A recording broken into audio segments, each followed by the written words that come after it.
Enden, who's the Global Reporting Initiative CEO. Elko joined GRI, which is a global reporting initiative, as CEO in January of 2022 from PwC, where he was the global ESG platform leader for tax, legal, people, and organizational services. He has authored over 50 published articles on governance and reporting and has previously held a range of senior roles with listed companies, including head of treasury, risk management, and tax. Between 2019 and 2021, Elko served as the GRI Board of Directors, where he was previously a member of the technical committee that developed the GRI tax standard, which now, with the revision of GRI, is GRI 207, and the chair of the tax policy group of accountancy in Europe. Elko is also a lecturer at Yenrod, Elko, you'll correct me if I'm wrong, Business University Center for Tax Management and Tax Assurance, a co-founder of the Tax Assurance Academy and a member of the Tax Policy Group of the Federation of European Accountants. Welcome so much, Elko. We are also joined by our second panelist, who's familiar to most of us, Dr. Edward Bongai. He's a global thought leader in sustainability with over 20 years of experience in corporate sustainability and strategy. As he likes to refer himself, he's the sustainability evangelist. And he's a certified GRI practitioner and a trainer who has trained sustainability practitioners in over 15 organizations across the globe on sustainability reporting using GRI standards.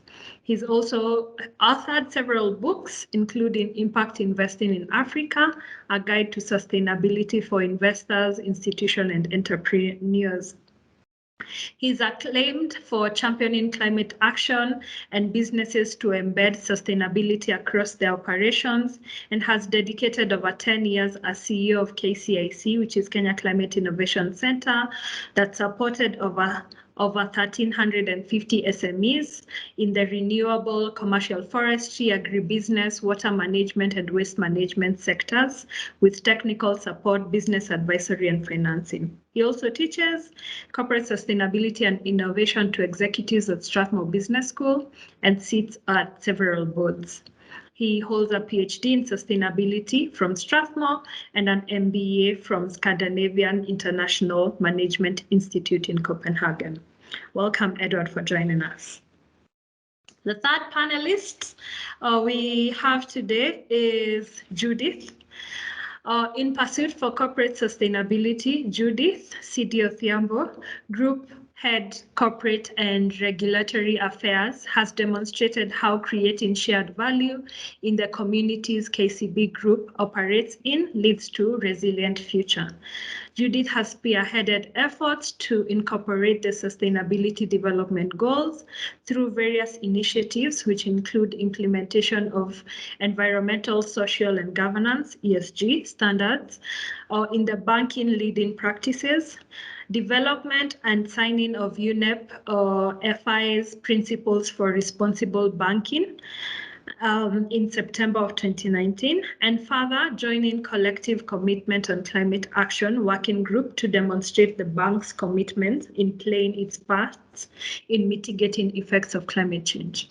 In 2020, Judith led efforts for KCB Group to become the first financial intermediary and private sector entity to receive the accreditation of United Nations Green Climate Fund, GCF, for the implementation of green financing in East Africa. And the fund will also enable KCB Group to sustainably support the country's aspiration, including the Big Four agenda and the Vision 2030. Welcome, Judith. Our last panelist is Agnes Karaoke, who will be standing in for Karen Basier from Safaricom, and she'll be standing in for Karen, who is passionate about the interplay between people, purpose, and profits. She's a sustainability and shared value and corporate environmental specialist with 15 years experience. Over the years, Karen, who's been represented by Agnes, has worked at NEMA and Safaricom, where she developed competency in leadership, governance, strategic thinking, and sustainability reporting. Karen holds a joint master in environmental science, policy, and management from Lund University in Sweden and University of Manchester and the Central European University in Hungary. She currently works at Safaricom, where she leads the sustainability agenda for the company and also serves as a strategic advisor on various boards. So that is our fourth panelist, and we welcome you all. We are looking forward to an interactive conversation. And to start us off, I'll direct the question to Elko. Where you can give us an overview of the current global landscape on sustainability reporting. What are the drivers, the trends, and the future projections? Well, first of all, thank you for having me. And sorry that I had to run in because I had a call before that had to do with the global landscape, which was Europe, which was the European Financial Reporting Advisory Group. So where do we stand with the landscape? I think when it comes to sustainability reporting and impact reporting, and perhaps even corporate reporting in a broader sense, we've never seen so much movement in such a short period of time as now. And I also believe that we've never seen so much alignment in where we think we should go to and what the clear boundaries are between the various options we can choose. So there was, of course, in the past something that we called an alphabet soup. When it comes to reporting, there is no alphabet soup because the landscape now is pretty clear when it comes to sustainability reporting.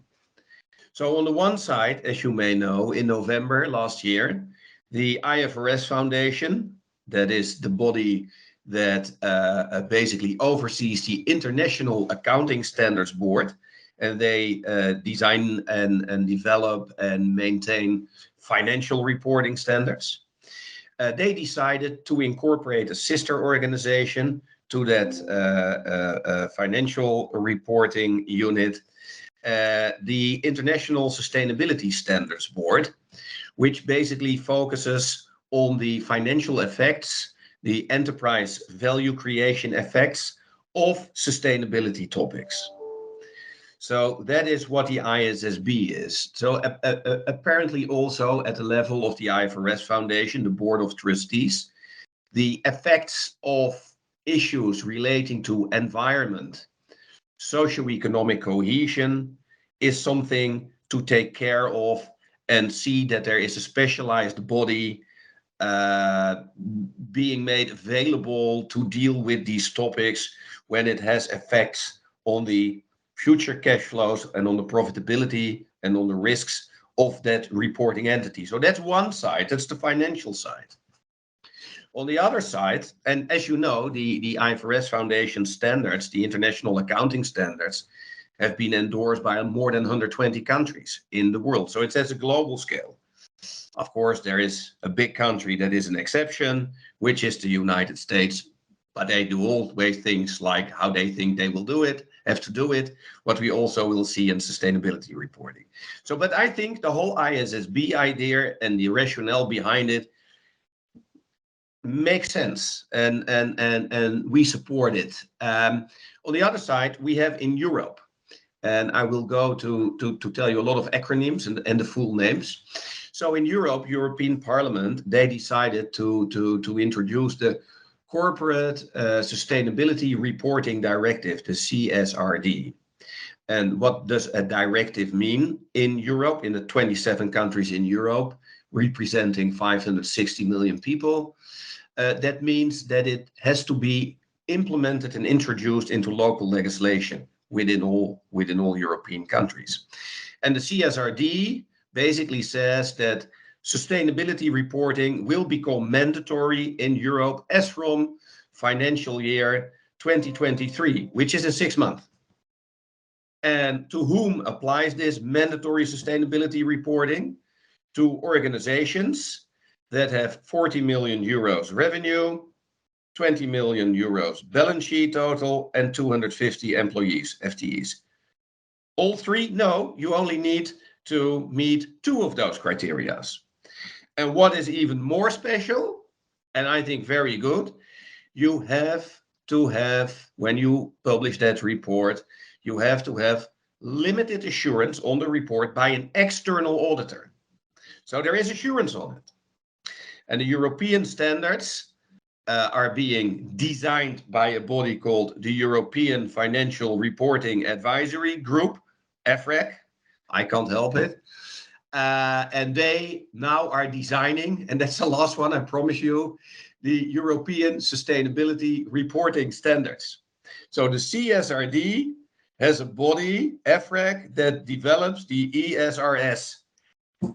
And we as GRI have had a co-creation agreement with EFRAG to help them design the first batch of sustainability standards, which are about climate and social topics, like human rights and so forth, equal pay, diversity. So it is broader. What's the difference between ISSB and EFRAG?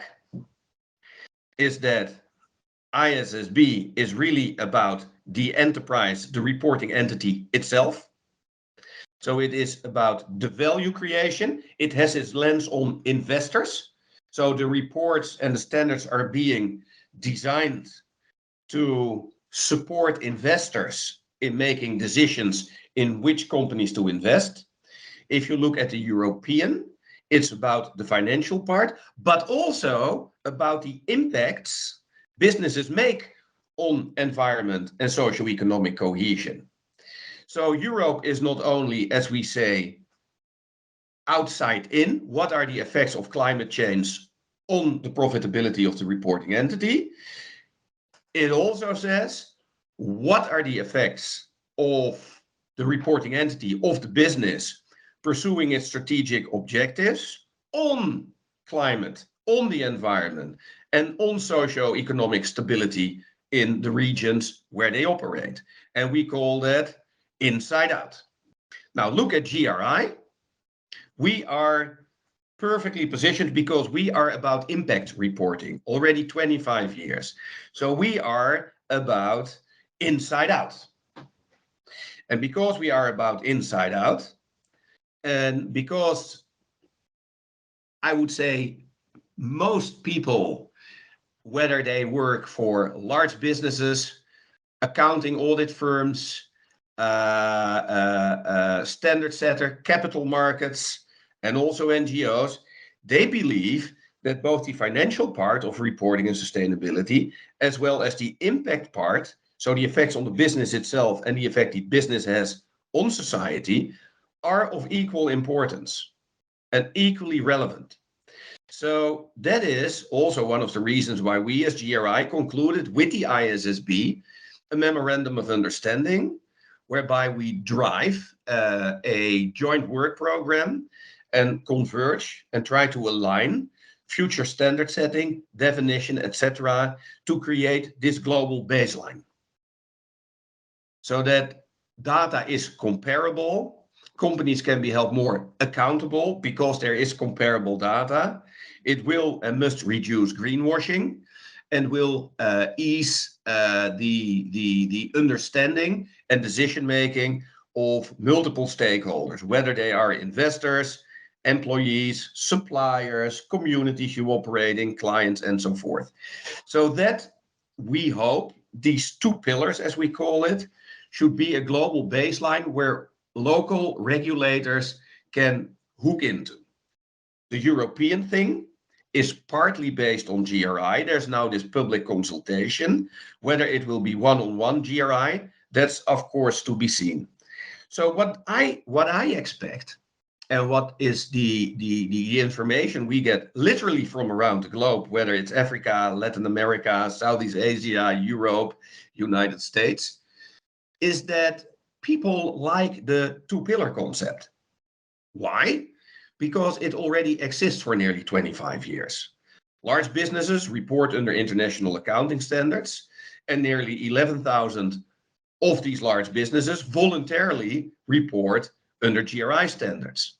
Now, with everything we see in the regulating environment, this may become partly mandatory, also the impact reporting, either by local legislation or forced by capital markets, stock markets. So this is the global part. Then the United States, the largest capital market we have with many large organizations. As you may know, the SEC, the Stock Exchange Committee, they recently issued a climate standard, a draft climate standard. And what do you think? What is its focus? Is it focused on impacts on environment and society, or is it lens on investors and value creation, enterprise value creation only? It's the last, because the mandate the SEC has is exactly on that part. I do not expect in the United States impact reporting to become mandatory. However, as we've seen, and then I will finish, what we've seen is that there are many US multinationals that already voluntarily report under GRI standards. There are more US multinationals that report under GRI standards than under SASB standards. And as you may have seen, it is the Sustainability Accounting Standard Board, SASB standards, that will be incorporated or certainly merge with ISSB. So what will the landscape look like? You have ISSB for the financial part. You have GRI for the impact part. You see EFRAG mandatory in Europe, which is a mix of the two first, or should be a mix of the two first. And you have the United States with its own standard on climate and the voluntarily GRI standards. The big things at the table is how will it develop? Because I don't think we need to see a more fragmented global landscape on this. So let's support these initiatives. And the other thing is, of course, how can we check that what is reported by businesses is indeed valid and true? And we've just seen in Germany the DWS case, whereby police raided the office of a asset manager of Deutsche Bank with 50 policemen for greenwashing. And perhaps you've seen also the SEC fine on Bank of New York Mellon, also for presenting stuff greener than it was. Thank you. Wow. Oh, thank you so much for that clarification and just showing us the three, potentially 4 ways that the landscape will look like when it comes to sustainability reporting. So I think this juncture then we'd perhaps narrow it down to the continent. And this is to you, Edward, to just, how does the landscape in Africa look like when it comes to sustainability reporting? And secondly, or narrowing it further to Kenya, how is Kenya adopting sustainability reporting? Thank you, Edna, and thanks a lot for having me. And I'm just picking up, from where Elko stopped, and kind of also reflecting a little bit in our years, which we call years BC, meaning before COVID. And until then, there was not much traction that was happening. And I think that's, what Elko is talking about, that in the last couple of months, we have seen unprecedented, interest when it comes to matters sustainability. Now, before then, sustainability reporting was about, was kind of feel good kind of thing. It was very voluntary. And many organizations, unless they had embedded sustainability within their business models, then they were only doing it, in a voluntary way, but for the purposes of, as I said, feeling good. Now, that said, And a question that, before then was coming to me a lot is, can you help us to do a sustainability report? Many organizations would reach out across the continent. And my answer was always reporting on what? And I think that's a fundamental question that, organizations must be able to ask themselves, because you cannot pretend. And when you are looking at the GRI standards and looking at GRI reporting framework, it calls for a lot of preparation. So you can't just wake up and say you want to be helped to do a sustainability report. It requires, a lot of conversation when it comes, to a strategic direction, and you setting that, and then the impact, the targets, the KPIs that you are setting out of that is what eventually feed into your sustainability report.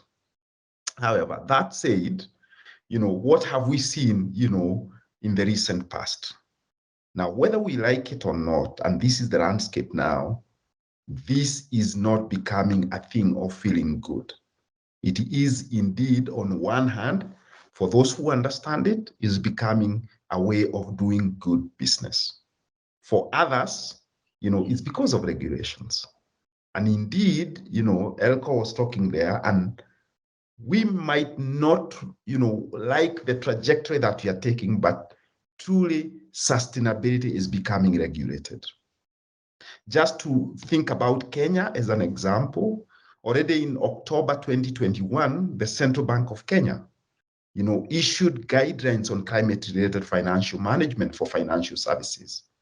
And truly, this is to tell banks that now we, as the central bank, as the regulator of the financial systems, we see there are challenges, there are impacts that, financial system can be able to face if we do not address, some of the sustainability matters that need to be addressed. And based on that, the central bank is saying, well, reporting is one of the things that you need to do. And they are saying it's about disclosure and reporting. But before you get there, a couple of things need to happen. And still speaking to that conversation of it is becoming more entrenched into our business as we go along. First and foremost, he's saying from the governance perspective, you must think about how sustainability is governed within your institution. When you read GRI standards, you'll be able to clearly, have the impression that, not even have the impression, know that, sustainability reporting lies into the highest governing body of an organization. This is exactly what the Central Bank of Kenya, is championing and saying governance structures must be such that it is addressing that. Secondly, it's about the strategy. And strategy becomes very important because, we might think that affects and what is happening in the EU is not affecting us. Unfortunately, a lot of countries in the continent are exporting to EU. Now, that being the case, they will not be reporting in their sustainability report, which is mandatory now, of the negative impact that their supply chains in the continent of Africa is exposing them to. So what does that mean? That more and more companies will have to entrench it in their strategies, and we'll see European companies which are importing from the continent, putting it as a mandatory effort that companies in the continent must think about sustainability and must demonstrate, what is it that they are doing. And that's the strategic part. Now, the third part is risk management, and this is the elephant in the room, to be very honest. This is where everybody, need to think about sustainability matters and how it affects their businesses. For instance, we are talking about climate change. It is the physical risk, it's the transition risk, it's the reliability risk that you are faced with. And unless you have proper structuring, you cannot be able to address those risks. And eventually then it means, your business not becoming resilient. Now, it's also about, oversight. It's about reporting and, disclosure. And I think this is the subject of the day, and until, a couple of years back, maybe 2 years back, this idea of reporting was, as I said, not well entrenched. But now, because of those importers, those supply chain partners of yours in Europe, they will need demonstration. Then you must be able to disclose exactly what is it you are doing. Of course, there are different frameworks, GRI being one of, the most popular framework for reporting, with more than 75% of the global companies, reporting on GRI. And also, The way it is structured, it also have, sector specific, it have, material topic, specific agendas, and therefore it forms, the best platform that then will be able to help us to report. But the fact is that, more and more reporting is required. And I like the fact that, already in Europe, we are asking for assurance. Because when it comes to the continent, assurance, and as per the GRI standard, is not a mandatory requirement. It is a voluntary requirement where you can be able to assure your report, and basically is to get somebody to say, put a stamp and say the things that you are reporting is really not sustainability washing, or if you like, is not greenwashing. Now, finally, it's about capacity building. And I think this is where, it becomes very interesting, because that capacity, and people have realized, Central Bank of Kenya, other regulators have realized we do not have the capacity. And therefore, that's why, again, GRI plugs in. And for instance, with ourselves as an accredited trainer for GRI, or certified trainer of GRI, it becomes very important to pass the knowledge, to as many people as possible, so that then they can be able to become, global sustainability practitioners, which is, the newest, certification that GRI is providing, which then is helping us, to be able to understand sustainability in totality. In the recent past, what we've also seen is that more and more people are claiming to be sustainability experts. Now, the question is, do they have the skill and do they have the knowledge to be able to advise institutions and companies towards that journey? And of course, recommendation here is that we are still in the early days. Not many universities, not many certification programs are there, but GRI, sustainability professional certification plugs in that gap and will help us, to be able to understand the concept of not only reporting, but, sustainability in totality.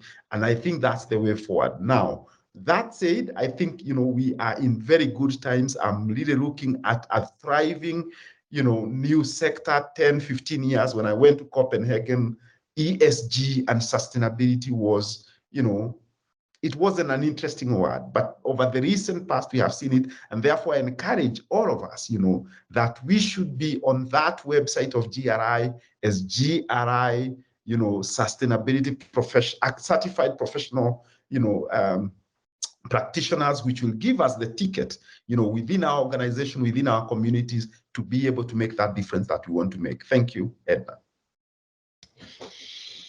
Thank you so much, Edward. And I was just delighted by you giving reference to ESG 15 years ago, and some of us been entering in the past couple of years. So we found when we are benefiting from the foundation you guys have put in. So thank you so much for putting in the work. And since you've referred quite a bit to the CBK guidelines, I think at this juncture, I'd perhaps now direct the question to Judith. That financial institutions have begun recognizing that they need to take action and demonstrate leadership on climate change. What has been KCB's experience with sustainability reporting?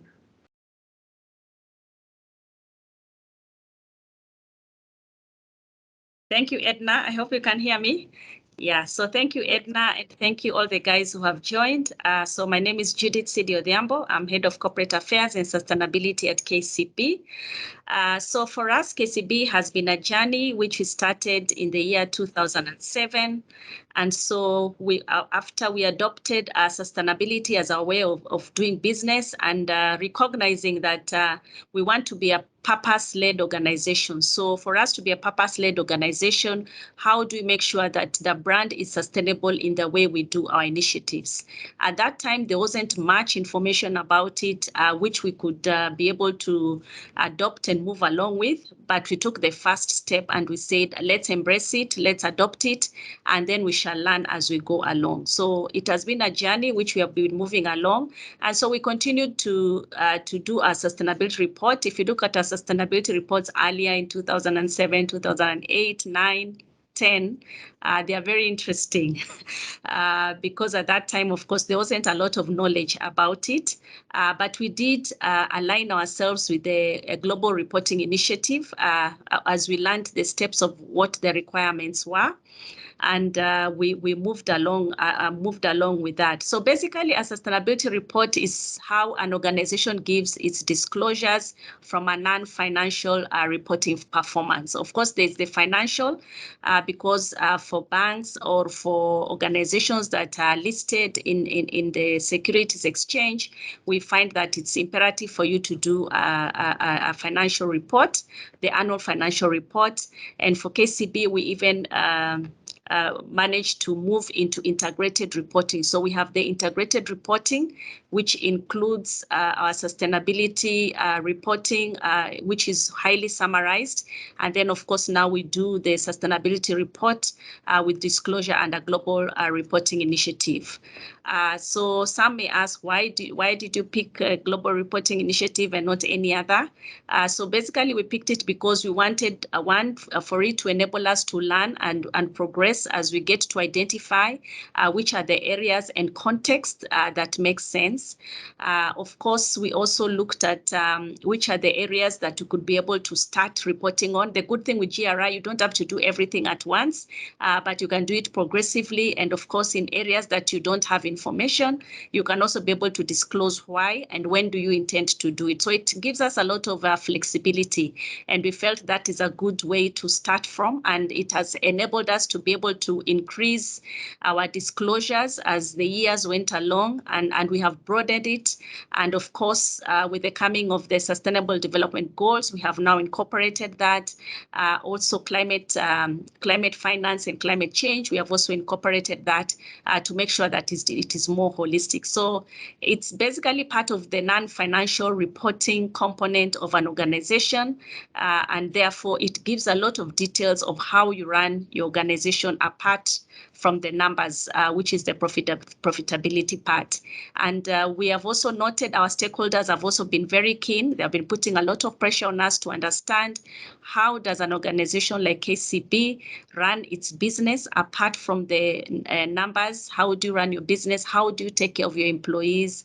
How do you manage your vendors? How do you support the supply chain? How do you support the local economy in the way you run your business? How are you a responsible corporate business in the markets that you operate?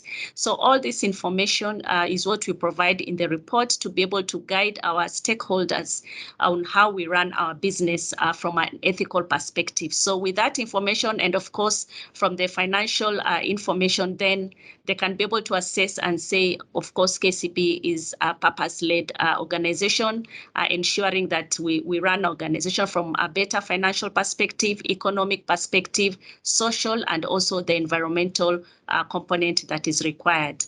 The next question of the CBK guidelines, yes, we have embraced them, and of course we have been able to review them to look at what are the gaps that we have identified in areas that we have not been able to entrench.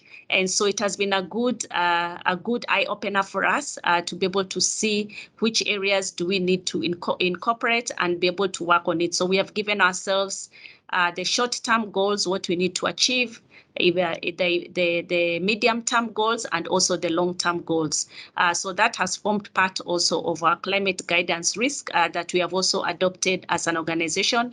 And so this also forms a part of our reporting in terms of our GRI reporting on sustainability. Thank you, and over to you, Edna. Thank you so much, Judy, for that clarification and just giving us a perspective from an implementer in the financial sector. So, and I think at this juncture, then I'll bring Agnes on board to just give us their perspective on implementation when it comes to the telecommunication. What has been your experience with sustainability reporting?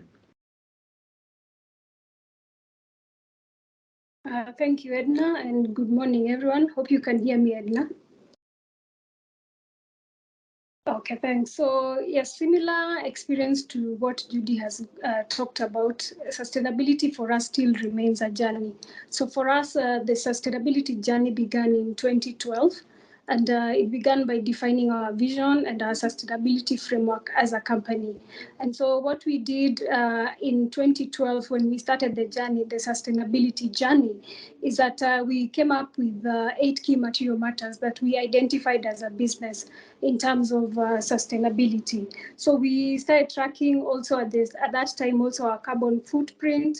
And then 1 year later, that was in 2013, we changed our materiality assessment. So initially we had looked at it from a risk-based approach, but now in 2013, we transformed that, or we changed that to look at it from what are the opportunities for the business, or what are the necessities, the imperatives that we do have as a business as part of sustainability initiatives that we do have. Then the same year we started, in 2013, we started integrating sustainability within our supply chain. So initially within the supply chain, what we looked at is having the suppliers doing their self-assessments. And that was key for us because I mean, if your supply chain is not sustainable, then it affects then the reputation of the company. So in 2014, then we redefined what our sustainability strategy was, and then we made the short-term and long-term goals, our commitments around the 8 material matters that we had initially picked. Then from there on, we started external assurance.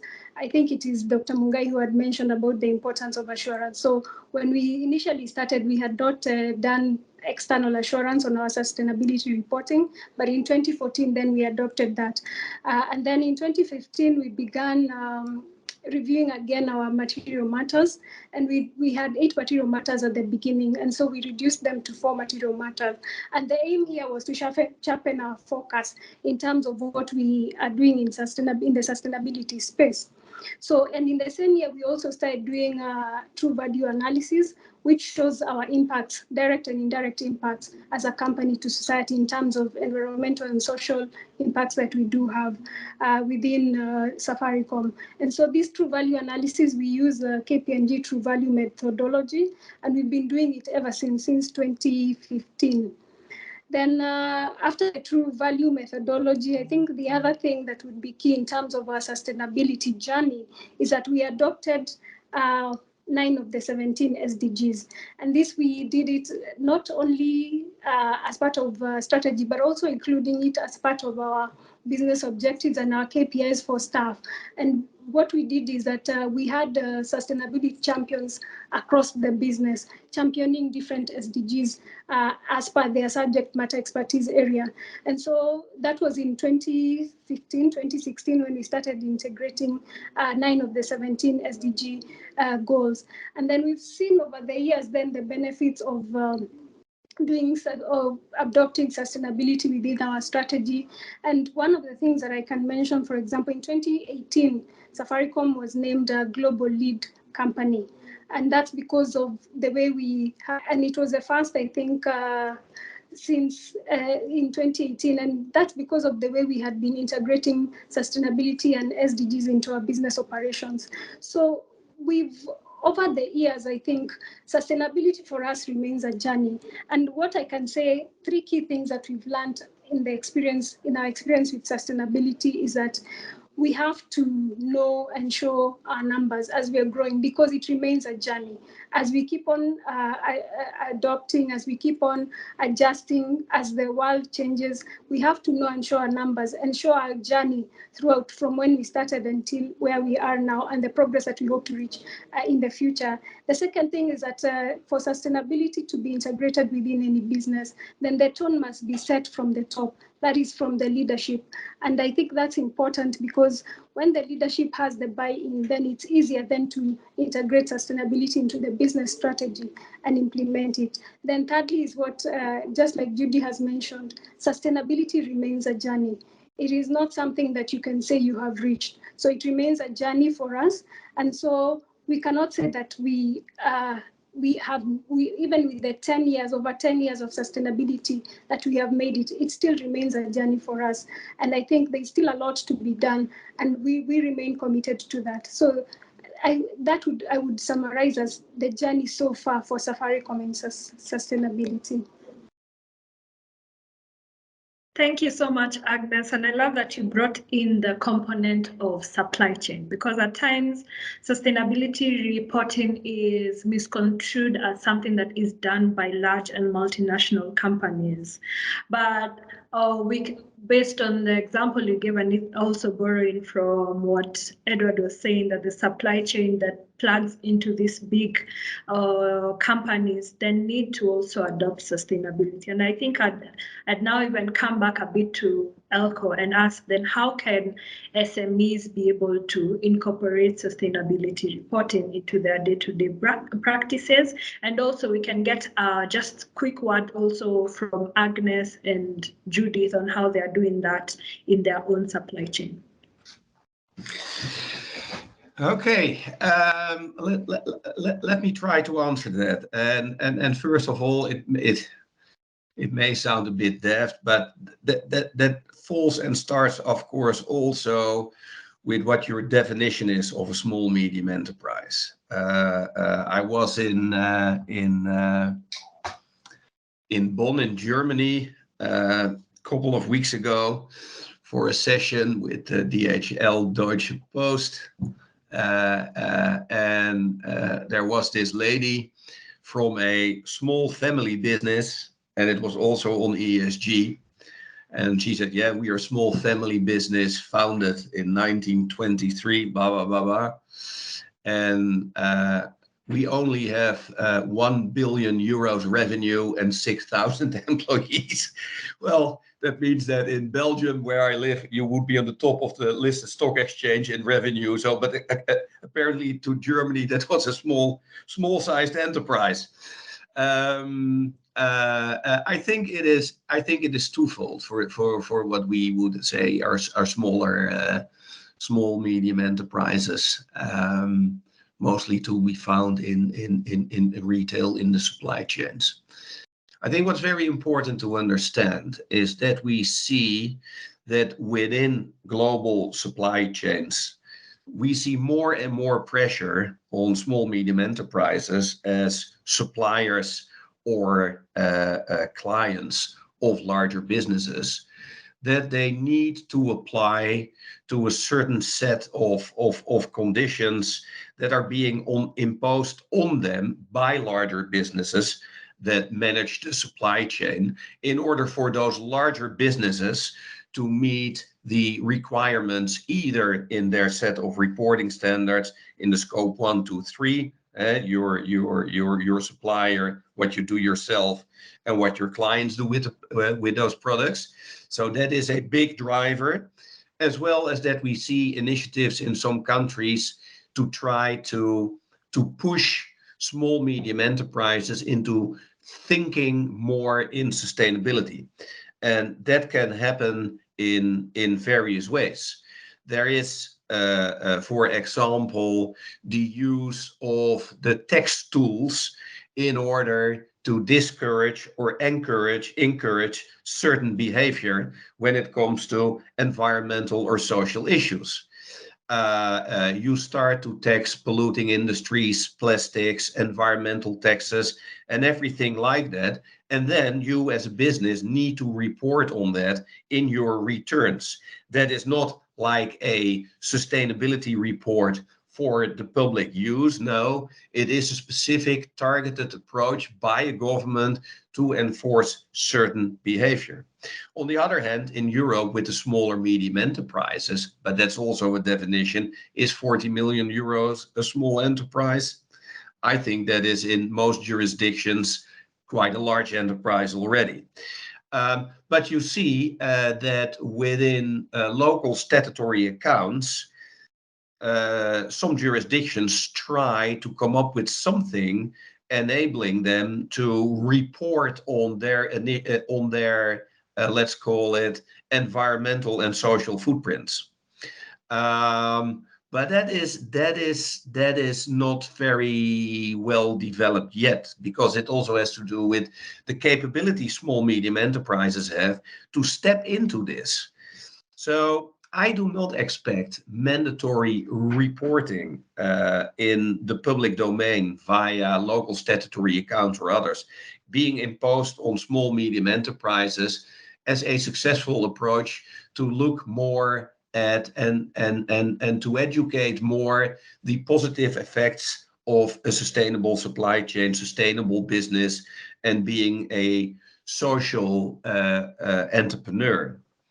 I do see more effects indeed on rationalizing tax systems, whereby you start to tax employment less and investment less, but you start to tax polluting activities more.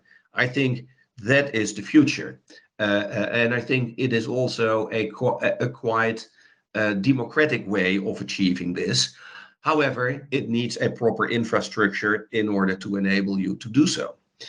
What I also see, but there is a big warning from my side, and that's where we should help and support small, medium enterprises, is in their context with the larger businesses that try more or less to put part of the burden of the reporting when it comes to meeting certain sustainability, social, or governmental issues towards their suppliers and clients in order to provide them the information they have to report. So that is like an indirect effect of mandatory or voluntarily sustainability reporting or impact reporting by larger businesses that trickles down in the entire supply chain, including small, medium enterprises. I think education programs on how to deal with it, what it means, what is a reasonable ask and what is not a reasonable ask, is something we should elaborate on further, and perhaps should do some more academic research how much and where this is happening. So to cut a long story short, I do not believe that imposing mandatory sustainability reporting on small, medium enterprises is something that will be very effective in trying to change behavior and trying indeed to have what our objectives are, to make the world a healthier and happier place for all. I do believe that changing behavior by introducing environmental targeted taxes on polluting and let's call it antisocial, and I will give you one example, antisocial behavior is something that may work, whereby the burden then is spread all over the place, and of course in exchange for lowering of personal and profit taxes. State needs to have the income to achieve its objectives, but the system should be fair and efficient. And on the other hand, of course, this trickle down effect is something we should take care of. Looking at the social effects, and where that also affects the small medium enterprises. Looking at the business model of many platform organizations, and when we look at sustainability, usually we focus on the E of environment. Why? Because we understand it. We understand that when you put a filter in a factory, that you have less carbon and greenhouse gases and water pollution. You can measure it. You can quantitatively and qualitatively measure it. So it's more easy to understand. And when it comes to carbon, hey, you can even trade it. So you can monetize it. Isn't that easy? But the S of social, that's a different part. So if you look at platform organizations, they do not work with employees. They work with contractors. And the reason is that when you work with a contractor, a so-called independent entrepreneur on a bike with a big backpack full with pizzas, that you do not need to withhold income taxes, social insurance premiums, sickness and health insurances, pension schemes, etc., etc., etc., because these guys on their bikes are so-called independent entrepreneurs. So the business model of these organizations is basically built on avoiding to pay social insurance premiums and taxes on their employees. And in most countries, we've already seen that in courtrooms, these organizations have been challenged successfully, because basically claiming that these guys on their bikes are not independent entrepreneurs. They have to do exactly what you say. It's just you put another label on them in order to avoid to pay tax, so you can deliver at a lower price to be more competitive. But that happens at the back of these poor people that now are exposed, and when things go wrong are not insured. That, I would say, is a business model that is not sustainable, as we've seen. And there you see that small, medium enterprises or entrepreneurs or even individuals become a part of an economic system in, I would say, the wrong way. You can say at least they will have an income, but on the other hand, it is very, I would say, unsound for the longer term development of the socio-economic cohesion of a certain society. So there is more to it. And when you look at the benefits of sustainability reporting, and you look at GRI, what I call the 400 series, which I'm not allowed by my head of standards, by the way, but I still call it the 400 series because then I understand it, which is about human rights, the right to organize, equal pay, diversity, safe workplace, child labor, and so forth and so forth. There you see the positive trickling down effect, because thanks to these reporting standards, people see that there is something fundamentally wrong in the business model. And the business model, of course, is not sustainable because there are huge risks, financial risks for these organizations that the courts, as they did in the UK, in Germany, in the Netherlands, in France, that say, hey guys, these so-called entrepreneurs are not entrepreneurs. They are, according to law, in fact, what they have to do, they are employees. So can you please, retroactive of the last 5 years, come with a calculation on how much tax, social insurance premium, pension premiums, and insurances you should have paid in order to make the contribution that you are legally due. 5 years in array, including legal interest and a penalty on top. So I would say that on the one side, the reporting, sustainability reporting on large businesses can have a negative effect when it tries to push the burden of the reporting on the suppliers and the clients of small medium enterprise. On the other hand, it can have a very positive effect because it discloses some issues that there are in the business models of some other organizations. Very interesting, difficult topic that I think we need to elaborate further, and we need some academic research on. Okay, that's quite that's an interesting perspective. I think just before we take on, Edward, I see you have a comment, so you can just put in your comment, and just in the interest of time, we can try and make it a bit brief. Also for the participants, if you have questions, you can put them in the chat function. We'll be taking a couple of questions in a few minutes' time. So Edward, thank you. Yeah. Thanks. And I think I just wanted to emphasize on one point, that Elko just mentioned there about capacity building and working with the SMEs, to be able to understand why it is important, first and foremost, to get into sustainability. Because truly, it's a myth in this continent, that sustainability is for the big, rich, and, old companies. Yet, these small enterprises form 75% of our markets. And in my view, they should see, well, maybe we can talk about sustainability report, but ideally, the idea of sustainability, they should see it as a way of increasing value to their businesses. And the moment they understand it from that perspective, then they will not probably even require regulations for them to be able to get into that trajectory. And the sustainability report for them, in my view, should be about 3 things. It's about, looking at it as a management tool where they can be able to benefit, from the insights coming through that reporting process, and be able to implement it to improve and to be more effective and efficient as a business. Secondly, it could also be a business development tool where they can use it to unlock businesses. And in fact, we have two organizations here, which is KCB Group and Safaricom, who are engaging with their stakeholders, and I've been very fortunate, to have worked with both of them in that journey. And I think what is key, is that they have also taken it upon themselves to train their suppliers as far as this journey is concerned. Again, emphasizing the point about, capacity building and helping the organization. Finally, it's also about, looking at it as a ticket or a visa to what I would call social license to operate, where they will be able to show clearly what is happening. And in regards to GRI, I think it's very commendable, what they are doing already.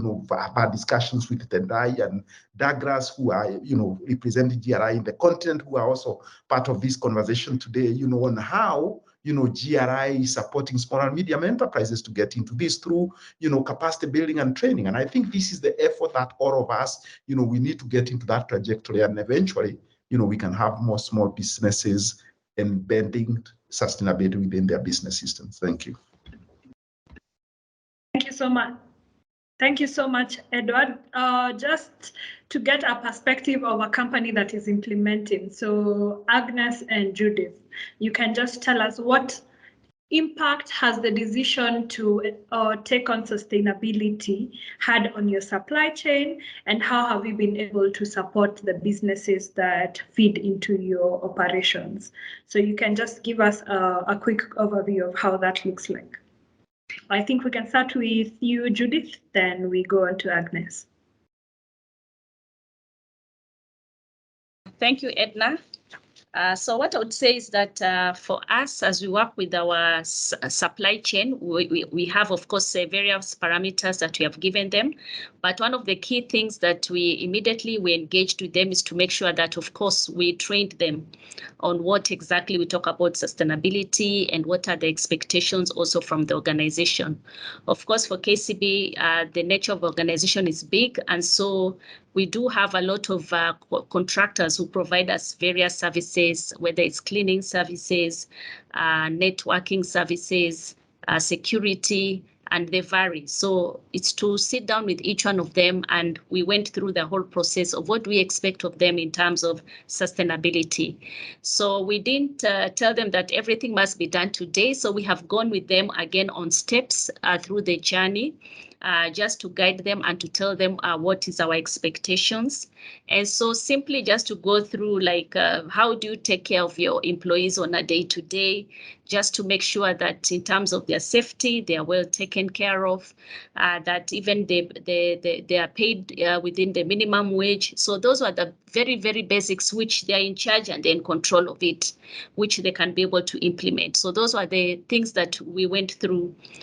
We also went through, of course, one of the challenges we've had, we know as a country, is the issue of corruption. So how do we manage this corruption? How do we make sure that all our tender processes are open, they understand the whole process even before it begins, where there are questions, they are free to ask, so that when the process starts, they're able to understand why the person who got the tender, why they got it and why they did not get it, so that next time they can also improve on it.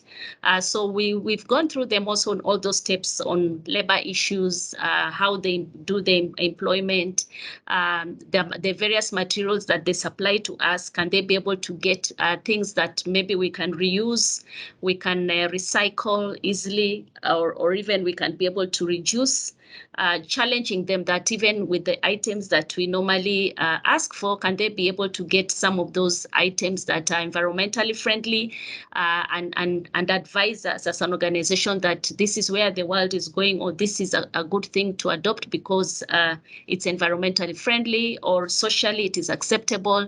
So we tend to have like a partnership with them so that we get to understand more and more how we can work together on their part in terms of providing us the services, and on our part in terms of also providing what our expectations are. So we have taken it as a partnership, providing that information, and we have even translated it not just for supply chain and SMEs, but even also to our corporate clients, and also our our service providers. So all of them, we have grouped them together so that we can be able to provide them with the information and guide them and train them, give them capacity building, and at the same time, just making sure that we work with them through the steps on what we require, and where there are challenges, we're able to guide them on how they can address them even as we move along. So it's not just a matter of dismissing them, but just making sure that we work with them in the journey. And of course, when a matter comes up, then we are able to have those conversations, whether we need to separate or is there a chance for them to improve.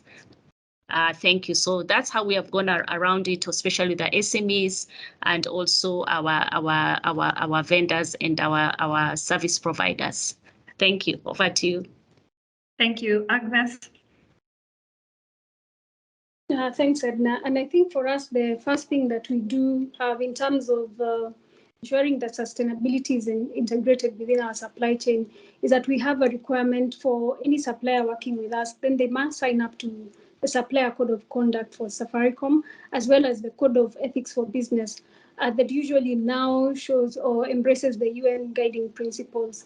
And so this is a requirement that we do have. And in the last report, we had about 97% of our suppliers having signed up to this. So this ensures that at least they're able to run business in an ethical manner. And even a simple way of reporting, for example, when you do sign up to the UNGC, there's a simple way of reporting through the communication of progress, or even having joined with the B Corp, there's the SDG Action Manager tool that is able to report even for small, medium enterprises within the country. So it's an easier way of reporting. You don't have to think about a big sustainability report when you are an SME. So that is the first thing that we do. The second thing is what I had mentioned, is we do have the supplier self-assessments that we do conduct biannually.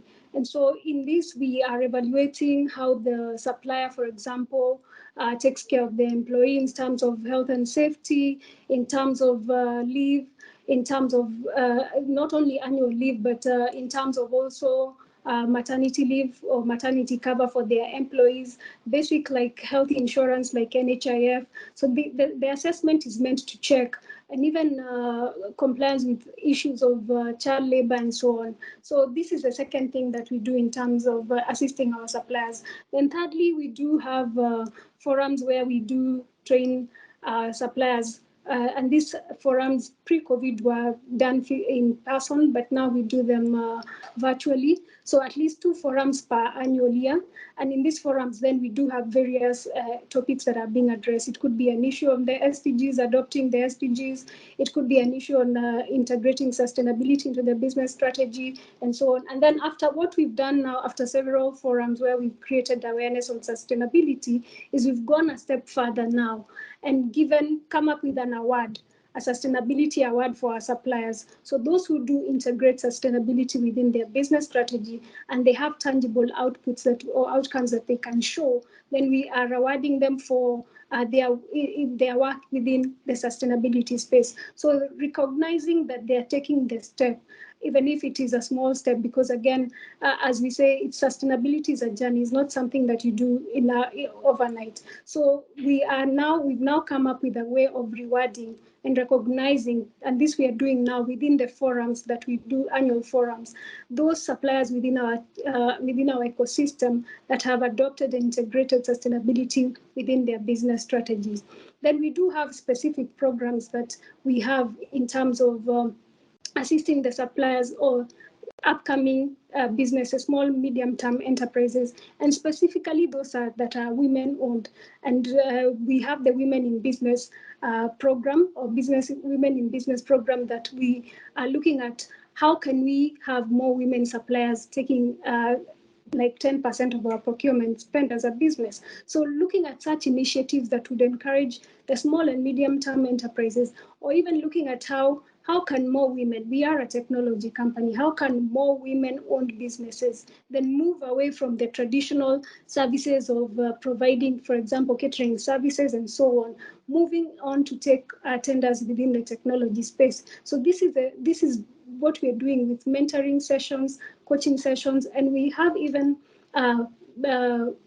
male-led suppliers, then mentoring the women-owned small businesses to take up such. So this is a journey for us, and we continue with this journey, because then, as I said, whatever impact our suppliers have, then it would affect the business negatively if it is something that, for example, has negatively impacts, for example, the environment or the society.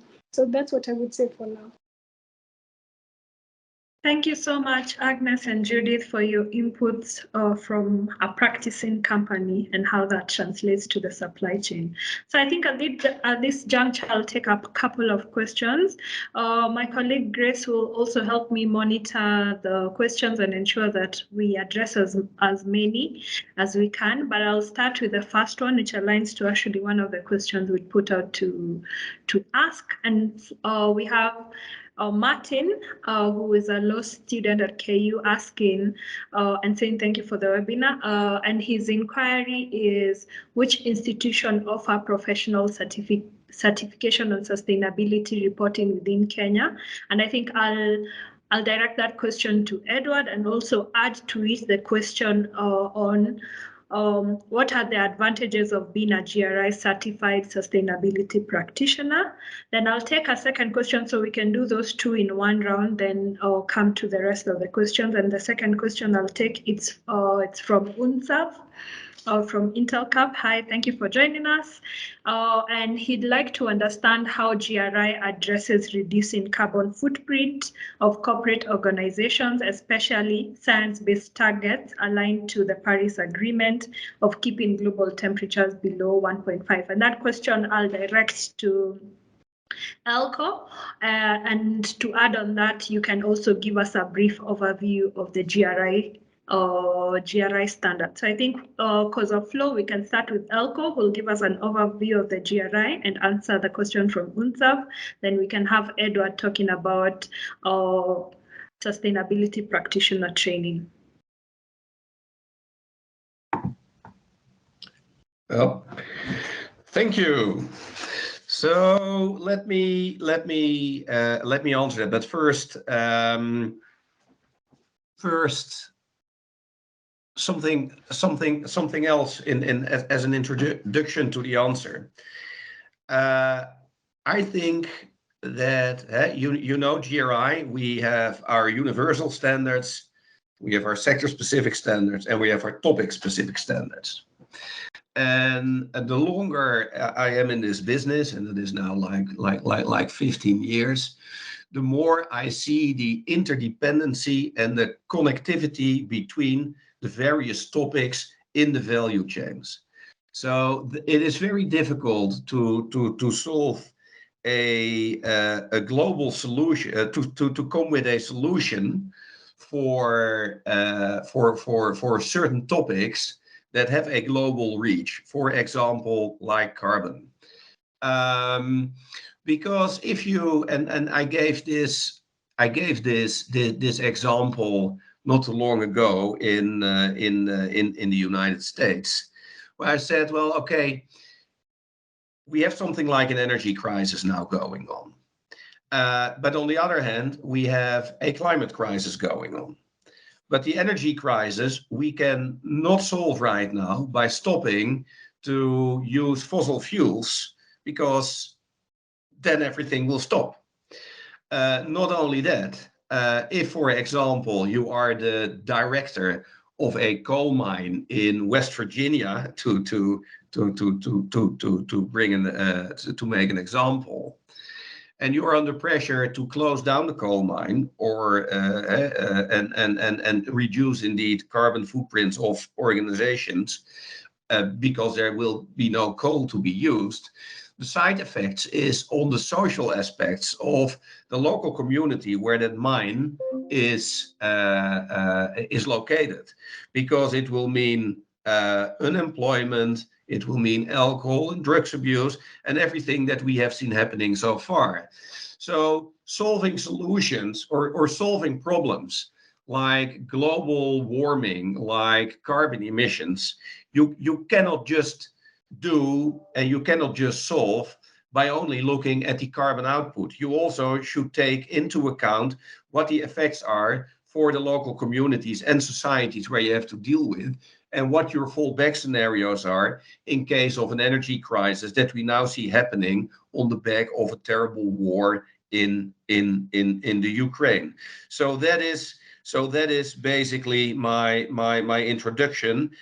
We cannot see these issues independently. They are all connected with everything. Well, now going to the GRI standard, that's GRI 305. GRI 305 sees with emissions and deals with the scope 1, scope 2, and scope 3. And it is the direct emissions by the company itself. It's the indirect emissions by suppliers and user. And the third, it's about managing the entire supply chain. But then again, these topics cannot be seen as you are a reporting entity in splendid isolation. I think the strength of our standards lies in the interdependency, providing society with an overview on the many aspects that sustainability encompass in trying to solve certain issues. So solving one issue in reducing climate, but creating another big issue in destroying social fabrics without taking care of that one, I think by itself would not be a good idea. So I believe that we are on building with our sector standards, and that we need to keep pushing towards transparency on the entire supply chain and not only a specific topic. What I see happening now is that there is a tremendous focus on the E of environment, and then specifically on carbon. And of course, it is important that Paris is important, and I'm not denying that at all. But it shouldn't mean that we will have lack or less focus on the other topics. That is what I mean with the interdependency. So what GRI does basically is we provide society, we enable society to have a discussion on impacts based on facts and not on perceptions. And I think it would be a perception if our objective would be the Sustainable Development Goals reaching in 2030 by only focusing on part of the climate. There is more. So we provide multi-topic standards and sector standards within the framework of our universal standards that indeed provide this big picture. So yes, we have standards that are enable businesses, organizations to report under the, let's call it, conditions set by the Paris Climate Agreement within the scope 1, 2, and 3 when it comes to emissions. On the other hand, I would say only reporting that part and not taking into account the social and governmental parts that are directly related to the effects of reducing emissions, in my view, would be a mistake. It would be a bigger mistake even not to report under that. Don't get me wrong, but I try to be an advocate to have an inclusive reporting framework showing the interdependency between the various topics that we need to address in order indeed to achieve the Sustainable Development Goals and again our objectives, make this world a happy, healthy place for all of us. Thank you so much, Edward. You could take the second question. Yeah, so the second question of Martin, I think the first one that I want to handle is, what are the advantages of becoming a GRI, sustainability professional? And I think, it's about that blue stamp that you get, as far as your competence is concerned. Unfortunately, we do not have many professional certification for sustainability. Thanks to GRI have got a certification, and also thanks to KCIC and you, Edna and team, for being, the Kenyan or African GRI certified training partner who then offers, GRI trainings as far as sustainability professional and practitioners is concerned. And I know that I'll be teaching on 27th to 1st of July, for those who are interested in that, because as I said, it gives you the blue stamp, and especially, at times when everybody, because of the interest that sustainability is drawing, everybody want to be a sustainability professional. And unfortunately, we don't have many certification programs. And therefore, it's also for you, Martin, to invite you, and the rest of the people, to join us as Kenya KCIC Consulting as we offer this training. But I think that's the way I would answer that question. There are many benefits, and it, sets you off, from the rest of the pack, especially at a time when everybody wants to be associated with sustainability. Thank you. All right, thank you so much for that. With the interest of time, there's some questions I've seen on the chat that we might not address right now, but we'll take note of them, and I'll get the feedback from the respective panelists and also give the feedback back to you guys through a post-webinar email. So just to conclude, because we have 10 minutes left to our clock, we're actually delighted to be having this webinar today with the background of the World Environmental Day 2022, which was in June the 5th. So that was last Sunday.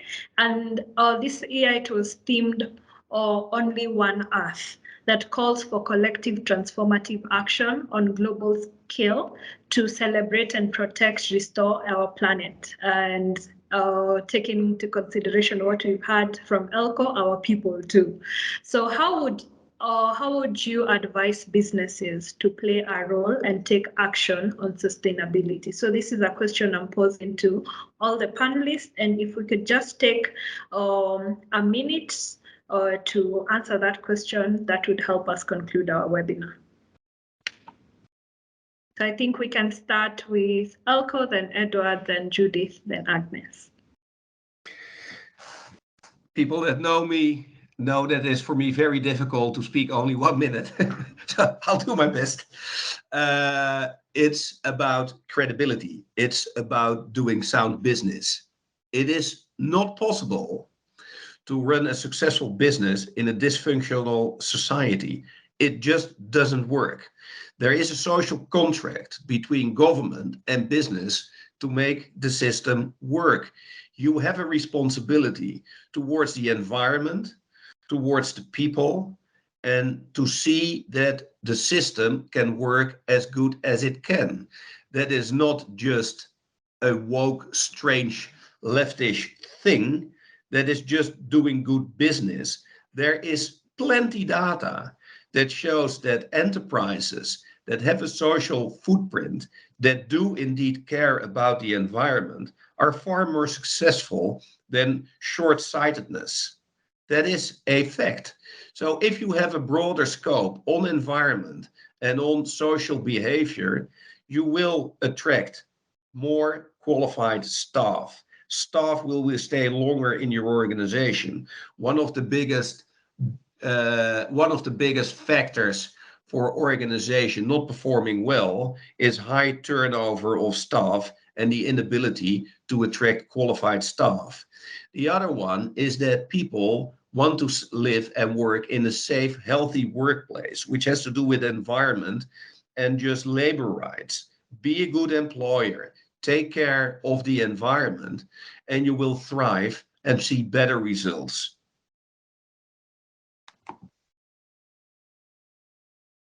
You've actually stayed within good limits. So Edward, over to you as package. Well, yeah, I mean, for me is to say that, sustainability is about doing good, which is good business. And that being the case, we as the people within organizations, we have duty and responsibility to steer our organization towards that journey. Now, it's important or imperative for all of us to have the relevant skills, to have the relevant knowledge that will then help us to steer our organization towards that direction. Of course, all of us, we need to be apostles, we need to be evangelists of sustainability when it comes to our own organizations, but also in our own personal life, because that way, is how we'll secure future generations with better livelihoods. And as I said, it's our duty and it's our responsibility. Of course, it is about credibility. And therefore, as we go towards sustainability within our organization, embedding or engaging with, things with credibility, for instance, GRI standards and reporting as per GRI framework will obviously be useful, and it's gonna open doors to increase that really much value that we need to create within our organization and within our stakeholders. And I hope that I do have many evangelists who are joining this bandwagon as a result of our conversations today and going to make changes within the organization. Thank you. Thank you so much for the call to action for followers. So over to you, Judith.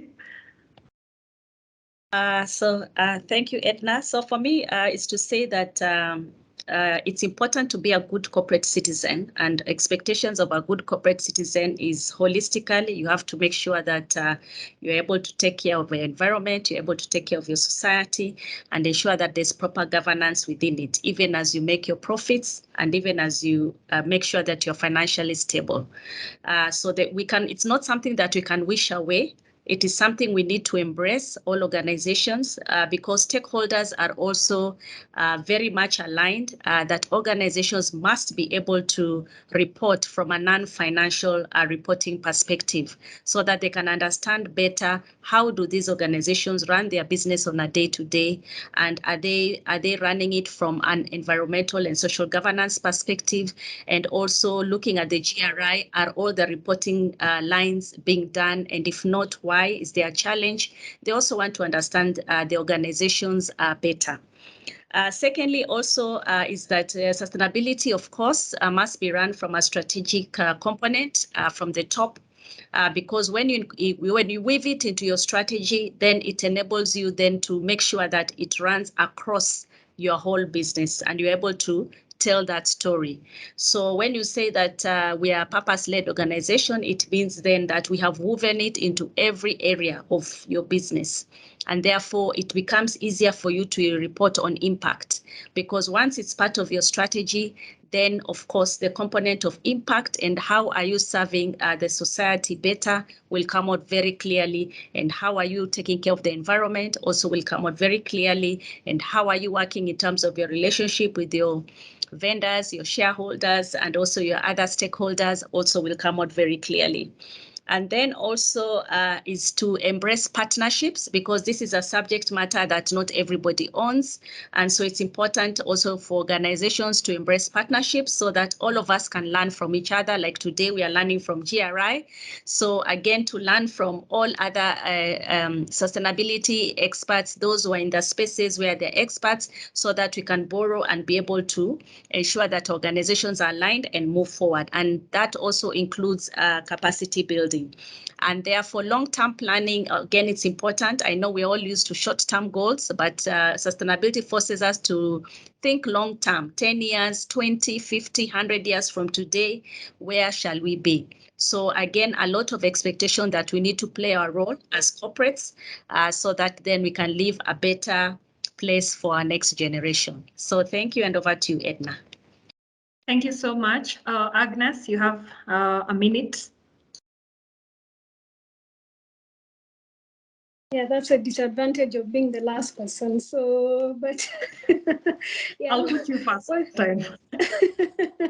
What I would say is that I think businesses now need to realize that their operations cannot come at a cost to the environment or to society.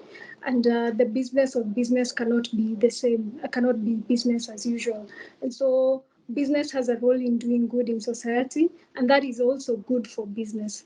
And so I would say that for business, if business wants to do good and it will be good for business, then businesses must embrace sustainability and integrate it within their strategy. And for them to do that, then they must start. You have to start from somewhere. And so I think starting at the journey of 1,000 miles starts with the first step. And so start, even if it's the smallest step. Sustainability, as I said, is a journey. It doesn't, it's not an achievement overnight. And companies must be ready in their sustainability reporting to report both the good, the bad, and the ugly. So because then you are able to keep track of what you've been doing, how you can improve, and the future that you're seeing as a business. And so businesses must hold themselves accountable. And I think sustainability reporting is one way they can do that, because then they are able to keep track of the sustainability initiatives and the progress that they're making over the years. Thank you. Okay, thank you so much. And I'd like to thank all the panelists for joining us today and sharing with us your insights. And also, I'd like to largely thank the participants who've joined us. Otherwise, it would have been a 5-people conversation, and it would have been very lonely without your question. I, who was moderating your session today, am Edna Kimenju, and I am the head for the Sustainability Advisory Services Department at KCIC Consulting, where we provide business support to businesses that wish to integrate sustainability into their day-to-day practices. So you can reach out to us through our website and also our personal LinkedIn pages. So thank you so much for joining us, and do have yourself a lovely day. Thank you, Olko. Thank you, Dr. Edward. Thank you, Judith, and thank you, Agnes. Thank you so much, and thanks for having us. Thank you. Bye. Thank you. Have a nice day. Bye-bye.